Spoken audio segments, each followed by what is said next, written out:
Lieutenant colonel Muthanna ಅವರು ನಮ್ಮ ಜೊತೆ ಸಂಪರ್ಕದಲ್ಲಿದ್ದಾರೆ. ಸರ್ ನಮಸ್ತೆ. ನಮಸ್ತೆ. ನಮಸ್ತೆ ಸರ್. ಸರ್ ಎಸ್, ಫಸ್ಟ್ ನಿಮ್ಮ ರಿಯಾಕ್ಷನ್ ಅನ್ನ ಪಡ್ಕೊಳ್ಳೋಕೆ ಇಷ್ಟಪಡ್ತೀನಿ. ಒಂದು ಸ್ಪೆಸಿಫಿಕ್ ಟಾರ್ಗೆಟ್ ಅನ್ನ ಇವತ್ತು ಭಾರತ ರೀಚ್ ಮಾಡಿದೆ. ಉಗ್ರರ ನೆಲೆಗಳನ್ನ ಹುಡುಕಿ ಹೊಡೆದಿದೆ. ರಕ್ಷಣಾ ಸಚಿವರು ಹೇಳಿದ ಹಾಗೆ, ಗೃಹ ಸಚಿವರು ಹೇಳಿದ ಹಾಗೆ, ಪ್ರಧಾನಮಂತ್ರಿಗಳು ಹೇಳಿದ ಹಾಗೆ ಮಿಟ್ಟಿ ಮೇ ಮಿಲಾಂದೆಗೆ ಆ ಕೆಲಸವನ್ನ ಇವತ್ತು ಭಾರತೀಯ ಸೇನೆ ಮಾಡಿ ತೋರಿಸಿದೆ. ನಿಮ್ಮ ಫಸ್ಟ್ ರಿಯಾಕ್ಷನ್ ಸರ್? ಇದು ಮಾಡಲೇಬೇಕಿತ್ತು. ಇಂಡಿಯನ್ ಆರ್ಮಿ, ಇಂಡಿಯನ್ ಗವರ್ಮೆಂಟ್ ಎಲ್ಲ, Indian defence forces, Indian government support ತಗೊಂಡು ಇದು ಮಾಡಲೇಬೇಕಿತ್ತು. ಮತ್ತೆ ನಾನು ಇಷ್ಟೇ ಹೇಳ್ತೀನಿ, ಇವಾಗ ನಾವು ಮಾತ್ರ ಉಗ್ರವಾದಿದು ಕ್ಯಾಂಪ್ನ ಅಟ್ಯಾಕ್ ಮಾಡಿದ್ವು. ಅವ್ರದ್ದು ಸಿವಿಲಿಯನ್ಸ್, ಮಿಲಿಟರಿ ಟಾರ್ಗೆಟ್ನ ಸಹ ನಾವು ಅಟ್ಯಾಕ್ ಮಾಡಿಲ್ಲ. ಮತ್ತೆ ಅಟ್ಯಾಕ್ ಮಾಡುವಾಗ ನಾವು ಲೈನ್ ಆಫ್ ಕಂಟ್ರೋಲ್ ಅಥವಾ ಬಾರ್ಡರ್ನ ಕ್ರಾಸ್ ಮಾಡಿಲ್ಲ. ನಮ್ಮ ದೇಶದಿಂದ ಮಿಸೈಲು ಬಾಕಿ ಇದರಲ್ಲಿ ಅವ್ರನ್ನ ಅಟ್ಯಾಕ್ ಮಾಡಿದ್ವಿ. ಮತ್ತೆ ಇವಾಗ ಅವರು ರಿಟಾಲಿಯೇಷನ್ ಮಾಡಿ ಅವ್ರದ್ದು ಆರ್ಟಿಲರಿ ಫೈರ್ ಸಹ ಬರ್ತಾ ಇದೆ. ಅದೇ ನಮ್ಮ ಫೋರ್ಸಸ್ ಅದಕ್ಕಿಂತ ಮುಂಚೆನೆ ಇದೆಲ್ಲ ಆಗ್ತದೆ ಅಂತ ಇದು ಅನುಮಾನ ಪಟ್ಟು ಅವರು ಪ್ರಿಕಾಷನ್ಸ್ ತಗೊಳ್ತಾರೆ. ನಮ್ಮೆಲ್ಲ ಪ್ರಾರ್ಥನೆ ಇದೆ, ನಮ್ಮ ಡಿಫೆನ್ಸ್ ಫೋರ್ಸಸ್ ಅವ್ರದ್ದು ಫ್ಯಾಮಿಲಿ ಜೊತೆ ನಮ್ಮೆಲ್ಲ ಬೆಂಬಲ ಕೊಡ್ತೀವಿ. ನಾನು ಒಂದೇ ಹೇಳಲಿಕ್ಕೆ ಇಷ್ಟಪಡ್ತೀನಿ, ಕಳೆದ 76 years ಇಂದ ಈ ಪ್ರಾಬ್ಲಮ್ ನಡೀತಾ ಇದೆ. ಆಲ್ಮೋಸ್ಟ್ 77 years ಇಂದ ನಾವು ಎಷ್ಟು ದುಡ್ಡು ಹಾಕೋದಲ್ಲಿ, ಎಷ್ಟು ನಮ್ಮ ಜನರನ್ನ ಕಳ್ಕೊಳ್ಳೋದು, ಎಷ್ಟು ನಮ್ಮ ಆರ್ಮಿ ಯುವಕರನ್ನ ಕಳ್ಕೊಳ್ಳೋದು. ಈ ಸತಿ ಮಾತ್ರ ನಾವು ಹೇಗೆ ಆಕ್ಷನ್ ತಗೊಳ್ಬೇಕು ಅಂತ, ಇದು ಇನ್ನು ಮುಂಚೆ ಈ ಪ್ರಾಬ್ಲಮ್ ಇರಲೇಬಾರ್ದು. ನಮ್ದು ಸಾಕಾಯ್ತು, ಈ ಕಾಶ್ಮೀರ್ ಪ್ರಾಬ್ಲಮ್ ಇದು ಮುಗಿಬೇಕು. ನಮ್ಮ ದೇಶ ಬೇರೆ ಸುಮಾರು ವಿಷಯ ಇದೆ. ನಮ್ಮ ದೇಶಕ್ಕೆ ಅದಕ್ಕೆ ಹಣ ಆಗ್ಬೇಕು, ನಮ್ದು ಪೊಲಿಟಿಕಲ್ ಇದು ಬೇಕು.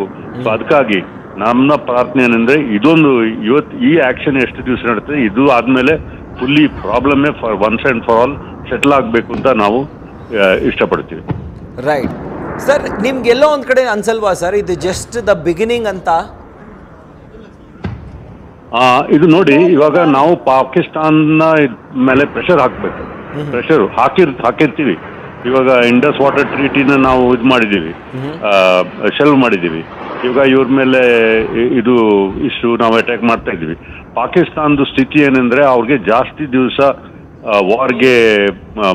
ವಾರ್ ಮಾಡುವಂಗೆ ಅವ್ರದ್ದು ಸ್ಥಿತಿ ಇಲ್ಲ. ಸೊ ನಾವು ಅವ್ರ ಮೇಲೆ ಅಷ್ಟು ಪ್ರೆಷರ್ ಹಾಕ್ಬೇಕಂದ್ರೆ, ಈಗ ನನ್ನ ಅನುಮತಿ ಏನಂದ್ರೆ, ಅದು ಬೇಕಾದ್ರೆ ನೀವು ಕೋಟ್ ಮಾಡಿ, ನಾವು ಬೇರೆಯವ್ರದ್ದು ಇದು ಇಲ್ಲ. ಈ ನಮ್ದು LC ಇದೆ, ಲೈನ್ ಆಫ್ ಕಂಟ್ರೋಲ್, ಅದನ್ನ ಇಂಟರ್ನ್ಯಾಷನಲ್ ಬಾರ್ಡರ್ ಮಾಡಿ ಈ ಪ್ರಾಬ್ಲಮ್ನೇ ಮುಗಿಸ್ಬೇಕು ಅಂತ ನಂದು ಒಂದು ಇದು.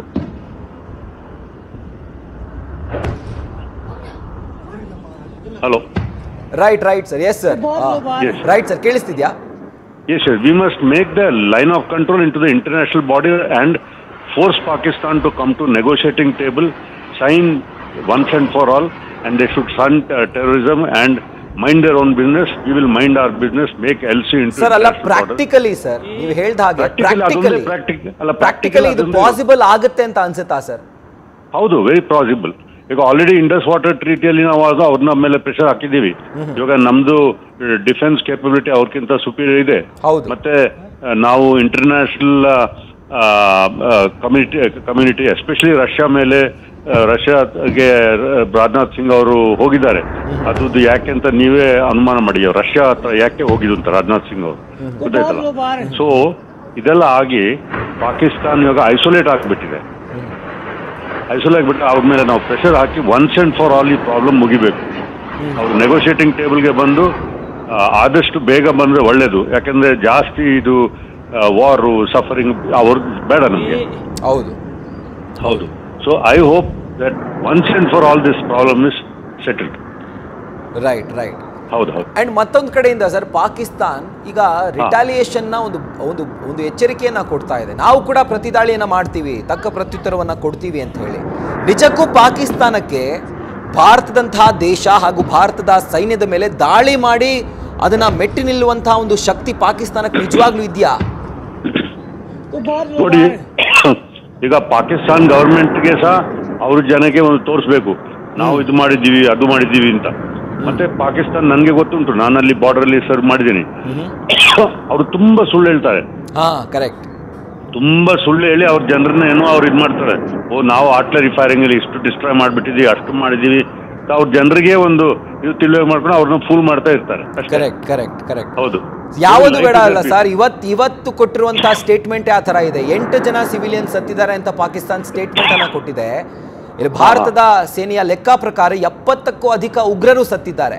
ಬಟ್ ಪಾಕಿಸ್ತಾನ ಹೇಳಿರೋದು 8 ಜನ ಸಿವಿಲಿಯನ್ಸ್, ಟೆರರಿಸ್ಟ್ಗಳಂತ ಒಪ್ಕೊಂಡಿಲ್ಲ, ಸಿವಿಲಿಯನ್ಸ್ ಅಂತ ಹೇಳಿರೋದು. ಅವರು ಐ ನೋ ಐ ಮೆಟ್ ಪಾಕಿಸ್ತಾನಿಯವ್ರನ್ನ ಅಲ್ಲಿ ಫ್ಲಾಗ್ ಮಿಟ್ ಅವರು ಬರೀ ಸುಳ್ಳು ಹೇಳೋದು. ಅವರು ಊರಿಯಲ್ಲಿ ನಾನು ಕಂಪ್ನಿ ಕಮಾಂಡರ್ ಮೇಜರ್ ಆಗ ನಾ ಕಂಪ್ನಿ ಕಮಾಂಡರ್ ಇದ್ದೆ. I know these people, they are just liars. ಅವರು ಜನರನ್ನ ಫೂಲ್ ಮಾಡ್ತಾರೆ. ಆದ್ರೆ ಪಾಕಿಸ್ತಾನಿ ಜನರಿಗೆ ಸಹ ಗೊತ್ತುಂಟು, ಒಂದು ಮಠ ತನಕ ಅವ್ರನ್ನ ಫೂಲ್ ಮಾಡ್ಬೋದು, ಗೊತ್ತಾಯ್ತಲ್ಲ ಅಷ್ಟೇ. ಸೊ ನಮ್ದು ಇದಂದ್ರೆ ಇದು ಸಿಚುವೇಶನ್ ಆದಷ್ಟು ಬೇಗ ಸ್ಟೆಬಿಲೈಸ್ ಆಗಬೇಕು.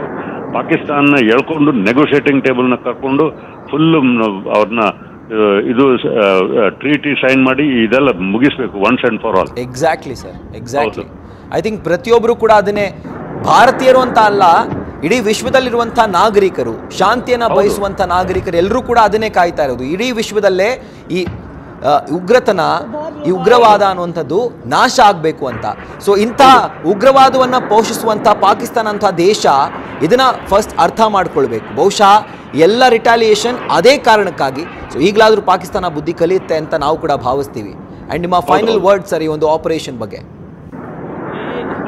ಆಪರೇಷನ್ ಬಗ್ಗೆ ನಾವು we wish our forces all success and we hope that the operation is achieved with minimum casualty to our troops and as soon as possible.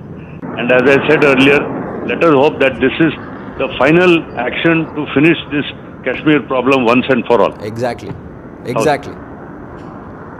Right sir. Thank you so much sir. Thank you so much News First ಜೊತೆ ಮಾತನಾಡಿದ್ದಕ್ಕೆ. ಇನ್ನು 9 ಉಗ್ರರ ನೆಲೆಗಳ ಪೈಕಿ POKಯಲ್ಲಿ ಇದ್ದದ್ದು 5 ಮಾತ್ರ.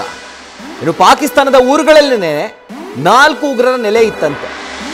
POKಯ 5, ಪಾಕಿಸ್ತಾನದ 4 ಸ್ಥಳಗಳ ಮೇಲೆ ಈಗ ನಿರ್ದಿಷ್ಟವಾದಂತಹ ದಾಳಿಯನ್ನ ನಮ್ಮ ಭಾರತೀಯ ಸೇನೆ ಮಾಡಿದೆ. POKಯಲ್ಲಿದ್ದಂಥ 4 ಜಾಗಗಳು, ಉಗ್ರರ ಅಡಗುತಾಣಗಳು, 5, ಅದರ ಜೊತೆಗೆ ಪಾಕಿಸ್ತಾನದ ಒಳಗಡೆ, ಅಂದ್ರೆ ಪಾಕಿಸ್ತಾನ ದೇಶದ ಒಳಗಡೆ ಇದ್ದಂಥ 4 ಉಗ್ರರ ನೆಲೆಗಳ ಮೇಲೆ ಈಗ ಭಾರತೀಯ ವಾಯುಸೇನೆ, ಭೂಸೇನೆ ದಾಳಿಯನ್ನ ಮಾಡಿದೆ.